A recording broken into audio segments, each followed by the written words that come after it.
Hello， 各位观众朋友，大家好，欢迎收看《高高讲客家》。今日呢，民族来做一个5个料理。讲到5个料理，5分用来料理5个呢，今日我要用清传统的客家料理的方式来教大家做一个蓝铺子蒸5个。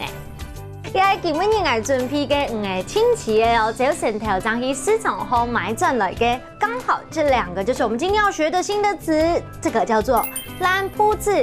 这个叫做这破布子是前置作业是最麻烦的。现在呢，因为已经做好了，我们现在做料理就非常简单了。我把它淋上去喽。那记得姜丝也是很重要的，姜丝我们盖一点点在上面。祖先呢，他们会用这个破布子来洗衣服啊，或者是拿来洗澡等等清洁的功用，因为那时候没有清洁剂这样子，所以它其实用途非常非常的多。那现在呢，我们运用在美食上面，把它先做起来，那等到你要做料理的时候，随时都可以变成最好的调味料哦。你看现在呢已经蒸好了，最后面呢我再放一点葱花上去，待会就可以邀试吃员来帮我们品尝看看哦。好，我们现在破布子蒸鱼已经 OK 了，请到我们美丽的试吃员来帮我们吃看。你有吃过破布子蒸鱼吗？好像没有，真的假的？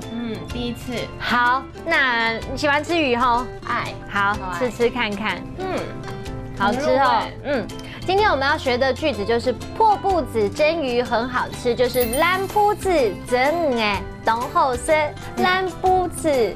蓝铺子蒸鱼，等好吃，等好吃，等好吃就很好吃，很厉害。蓝铺子蒸鱼等好吃喽。Hello， 各位观众朋友们，今天学做这个料理，你有没有悟出一个道理？其实食材若是新鲜的话，简单的来把它烹煮之后，就会非常的美味喽。重点是学到新的词，一起来复习一遍吧。